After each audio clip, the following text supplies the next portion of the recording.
Hello guys channel back to my welcome आमामा हेर्नुहोस् मैले भने नि 2 दिनमै यो मागाई ग ग ग ग भने यत्रो बढिसक्यो हेर्नु त आमामा अहिले चाहिँ अब म आरतीको लागि जाँदैछु अनि फिलहाल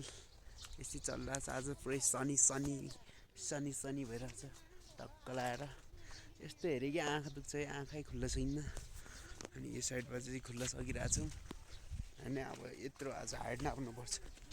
अहिले फिलहाल यत्रो छ हेर्नु केही दिनपछि झन् कत्रो हुन्छ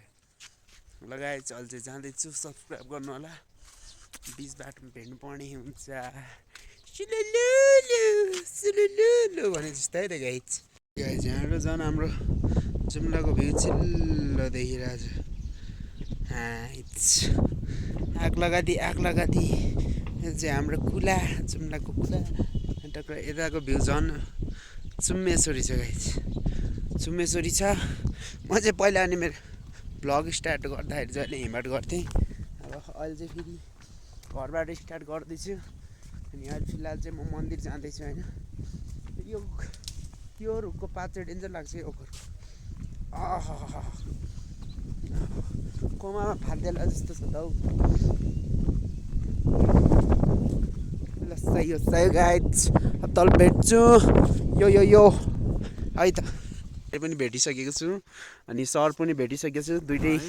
दुइटै दादा अनि ऊ चाहिँ मेरो चाइल्डहुड के अरे चाइल्डहुडको साथी अहिले चाहिँ घाँती जस्तो भइसक्यो तर कारण दाइ के भन्न चाहनुहुन्छ अब त्यस्तै हो हामी चाहिँ अहिले यहाँ हिमालयबाट आएको थियौँ यो भाइले चाहिँ 1 घन्टा भनेर 2 घन्टा पुऱ्याइदियो के गरेर आएछ भनेको त मुख धोइरहेको रहेछ मलाई मुख पनि धोएछ नि नाइ स्किन केयर अनि सर के भन्न चाहनुहुन्छ एकदमै ठिक छ हैन कस्तो ठिक छ ल भन्नु सबैजनाले लाइक सब्स्क्राइब गरिदिनु होला सपोर्ट गरिदिनु र माया दिनु होला हैन शेयर हान्दिनु होला टक्क चिनाउनु होला ल चिरिङको हाँस्छ आजको हैन अहिले पछि भेट्छु सकिन्छ कहाँ सकिन्छ स्टार्ट गर्ने कि 1 सेकेन्ड गरेर नै अहिले सकिन्छ कारमा दाइ बोल्नुहोस् न बरु अहिले चाहिँ हामी यहाँबाट मालाबिट हुँदै हामी चाहिँ अहिले हस्पिटल जाँदैछौँ कसरी जाँदैछौँ स्याउबारी स्कुल यो चाहिँ हाम्रो फुजी घरमा छ कति देखाउनु है झ्याउ लाग्छ मलाई ए हो लगानी लागेको थिए आफ्नै बारीमा फलेको स्याउ चोड्न पाए कति राम्रो लगाएछु 1 करोडको टेबा ढेले थले दइ मासिक 2-3 करोड दिन्छ अरु यस्तै हो अब यस्तो व्यवसाय भन्ने साइड बिजनेस हो गर्नुपर्छ यस्तोमा भर पर्दैन म फेरि यो मेरो साइड बिजनेस हो साइड बिजनेस अरु प्रोफेसनल वेमा गर्न यार प्रोफेसनल वेमा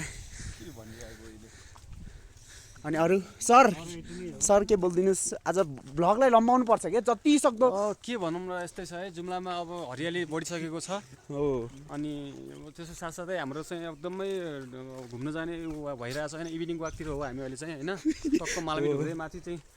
उति माथि मन्दिरमा चाहिँ माथि चाहिँ मालाबिटको माथि डाँडामा चाहिँ जाँदैछौँ अहिले बिचमा प्लान क्यान्सल हुन सक्छ अब है त्यो चाहिँ हो थाहा छैन है भ्यू चाहिँ हेर्नुहोस् यस्तो राम्रो छ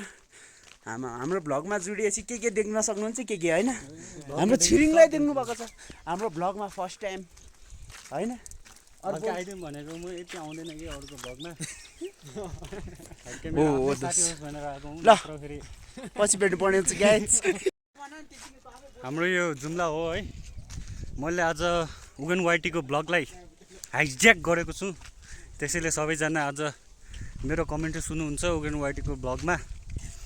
हाम्रो उगन वाइटी यता हेर्नुहोस् त के भन्नु छ सबैलाई कर्णालीको प्रोभिन्स नम्बर 6 मा भ्रमण गर्नको लागि जुम्ला कस्तो लागिरहेछ तपाईलाई जुम्लाको आमामा यस्तो फ्रेशनेस देखेर हामी इभिनिङ वाकमा हिँड्दैछौँ अहिले फिलहाल अब के भनेपछि यता फुलबारीहरू छन् राम्रो यसलाई के फुल भनिन्छ भनेपछि त्यो उगन वाइटीले थाहा छ उगन वाइटीले भन्छ त्यो चाहिँ रोज फुल हो त्यो चाहिँ रोज फुल हो यो चाहिँ हाम्रो कारमा सरले भिडियो भएन भन्दैछन् यता हेरे हाम्रो कारमा सरले भिडियो भएन भन्दैछन् त्यही कारणले म गाँजाको पात खाँदैछु यो ब्लग हाम्रो कार्मा सरलाई हस्तान्तरण गर्न चाहन्छु। हाम्रो कार्मा सरको चित्त बुझेन सर मेरो भने। ल सर भने कमेन्ट। मकैबारी छ यता, यता आलुबारी छ। मकैबारी दरेम हाम्रो सागर सर के भन्न चाहन्छु कि एकदम के भनौँ र त्यस्तै छ होइन। अब जिन्दगीमा डुल्ने काम भइरहेछ। जुम्ला जस्तो रमणीय ठाउँमा चाहिँ जुम्लामा जन्म लिँदै एकदमै यति हो। अब जुम्लाको पानी यस्तो छ होइन, बाटो यस्तो छ। हाम्रो उगेन वाइटीको चाक यस्तो छ। मेरो चाक त राम्रै छ गाए चाहिँ छिरिङको चाक चाहिँ सेका उही यो त म हालिदिइहाल्छु, चिन्तै छैन। लगाइछ भ्यू देखा अब त सरको ब्याकग्राउन्ड आउँछ नि भोइस डकुमेन्ट्री टाइपको क्या। मालापिडमा आज म मिनी भ्लग पनि हाल्नु।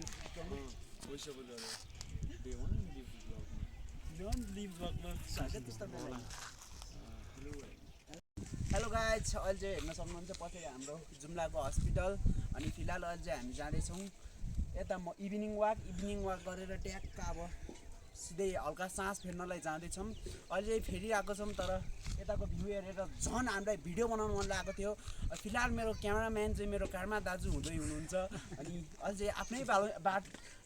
आफ्नै बारीमा फलेको गुबुरी छ यता। अनि यो गुजे म हल्का भाले खुवाउन चाहन्छु।